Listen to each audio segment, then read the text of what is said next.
بڑی اہم باتیں. سب سے پہلی بات تو یہ ہے کہ ہمیں شریعت اسلامی پر چٹان کی طرح ثابت قدم ہو جانا ہے, ڈٹ جانا ہے, استقامت کے ساتھ ڈٹ جانا ہے. یہ پہلا اہم ترین پیغام ہے جو اس اسٹیج سے ہمارے تمام علماء نے اس مجمع کو دیا ہے. آپ سب یہ اعلان کیجئے کہ ہم اپنی اپنی زندگیوں میں شریعت کی پابندی کریں گے. اس ملک میں شریعت کے تحفظ کا طریقہ بھی یہی ہے. محترم بزرگوں, دوستو, اس ملک میں شریعت کے تحفظ کا اہم ترین طریقہ یہی ہے کہ ہماری زندگیوں سے, ہمارے مسلم سماج سے شریعت اسلامی کی برکتوں کی عملی شہادت اس ملک کے سامنے پیش ہو. لوگوں کو معلوم ہو کہ جب شریعت پر عمل ہوتا ہے, شریعت کے مطابق خاندانی زندگی استوار ہوتی ہے, تو کیسے وہ برکتوں کا گڑھ بن جاتی ہے, برکتوں کا گہوارہ بن جاتی ہے. لوگ اسے سر کی آنکھوں سے دیکھیں.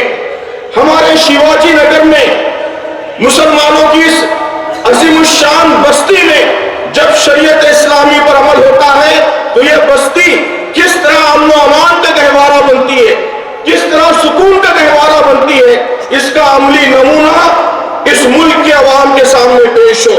محترم بزرگوں, دوستو, شریعت اسلامی کی حفاظت کا اہم ترین راستہ, اس کی صراط مستقیم بس یہی ہے.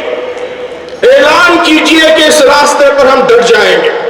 انشاءاللہ پوری ثابت قدمی کے ساتھ ہم ڈٹے رہیں گے انشاءاللہ. دوسری اہم چیز جس کی طرف ابھی حضرت مولانا بلال صاحب نے اشارہ فرمایا ہے کہ ہماری ذمہ داری ہے کہ اس ملک کے عوام کو بھی ہم اپنی شریعت سے واقف کرائیں. اس وقت وقت کا مسئلہ ہے. محترم بزرگوں, دوستو, ساری لڑائی اس وقت نریٹو کی لڑائی ہے, نریٹو کی لڑائی ہے.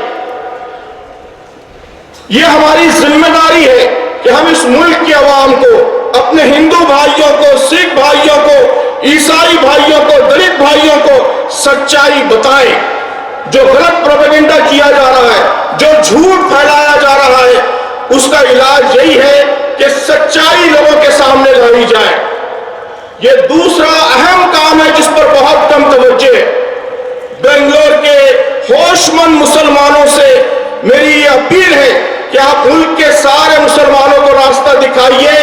آپ یہ اعلان کیجئے, یہ عہد کیجئے کہ آج سے ہم شہر بنگلور کے اپنے ہر ہندو بھائی کو, ہر سکھ اور عیسائی بھائی کو نرمی کے ساتھ, درد مندی کے ساتھ سچائی بتائیں گے, کمیونیکیٹ کریں گے. یہ بہت اہم کام ہے جو آپ سب کو کرنا ہے. وقف بل کے حوالے سے 4 گزارشات میں نے ساری کانفرنسوں میں کیے ہیں. انہی 4 گزارشات پر میں اپنی بات ختم کرتا ہوں. 4 اہم گزارشات ہیں.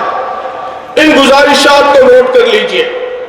سب سے پہلی گزارش, خاص طور پر عزیز نوجوانوں سے میری گزارش ہے کہ واقفیت پیدا کیجئے, نالج حاصل کیجئے, علم حاصل کیجئے, شریعت کے بارے میں معلومات حاصل کیجئے, نکاح کا صحیح طریقہ معلوم کیجئے, طلاق کا صحیح طریقہ معلوم کیجئے, وقف کیا ہے, وقف کا قانون کیا ہے, اس کے بارے میں جانکاری حاصل کیجئے. یاد رکھیے کہ اگنورنس, جہالت, لا علمی یہ سب سے بڑی کمزوری ہوتی ہے. آج اسلام کے دشمن ہماری اسی کمزوری کا فائدہ اٹھا رہے ہیں. اگر ہم اویئر ہو جائیں, باخبر ہو جائیں, اگر صحیح معلومات ہم کو حاصل ہو جائیں تو یہ بہت بڑی طاقت ہوگی. یہ طاقت خود بہت بڑی رکاوٹ ہوگی شریعت میں مداخلت کے راستے میں. تو میری پہلی گزارش یہ ہے کہ معلومات حاصل کیجئے, وقف کے بارے میں بھی ضروری معلومات حاصل کیجئے اور شریعت اسلامی کے بارے میں بھی ضروری معلومات حاصل کیجئے. دوسری گزارش, اس معلومات کو پھیلائیے, خاص طور پر برادران وطن, غیر مسلم بھائیوں بہنوں کو بتائیے. انہیں بتائیے کہ اسلام میں طلاق کا طریقہ کیا ہے اور کیسے یہ خواتین کے لیے, مردوں کے لیے, خاندانوں کے لیے, معاشرے کے لیے, ملک کے لیے, سب کے لیے بہترین طریقہ ہے. انہیں سمجھائیے, بتائیے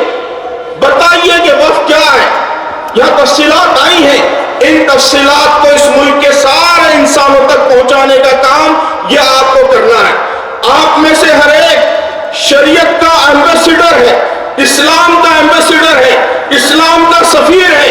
اس سفارتکاری کا فریضہ ادا کرنے کے لیے اٹھ کھڑے ہو جائیے۔ ہمیں صرف مسلمانوں کے درمیان نہیں رہنا ہے، اس ملک سے بات کرنا ہے، اس ملک کی عوام سے بات کرنا ہے۔ نیریٹو کی جو جنگ ہے، نیریٹو کی جو لڑائی ہے، اس لڑائی میں ایک اہم سپہ سالار کا، ایک اہم سپاہی کا کردار ادا کرنا ہے۔ کیا آپ سب یہ کام کرنے کے لیے تیار ہیں؟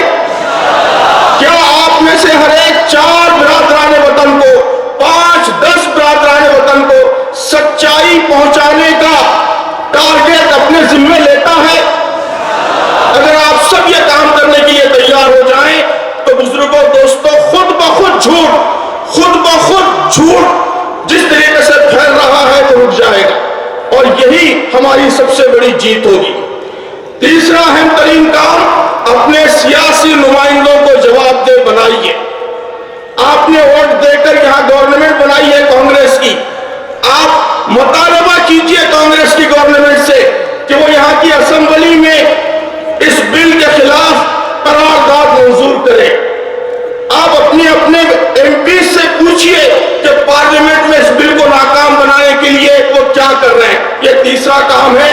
اور چوتھا، آخری اور اہم ترین کام وہ یہ کہ اپنے قائدین، پرسنل لا بورڈ کے ذمہ دار، ان کی آواز پر کان حاضر رکھیے، سنتے رہیے۔ جب جس کام کا مطالبہ کیا جائے، لبیک کہہ کر اسی عزم، اسی حوصلے کے ساتھ، اسی جذبے کے ساتھ، ہر قسم کی قربانی کے ارادے کے ساتھ آگے بڑھیے۔ یہ 4 کام ہیں، ان کاموں کو کرنے کے لیے آپ تیار ہو گئے تو انشاءاللہ دنیا کی کوئی طاقت شریعت میں مداخلت نہیں کر سکے گی۔ اللہ تعالی ہم سب کو اس کی توفیق عطا فرمائے۔ دونوں ہاتھ اٹھا کے بولیں نعرہ تکبیر، شہادت تکبیر۔ اگر ہم ہمت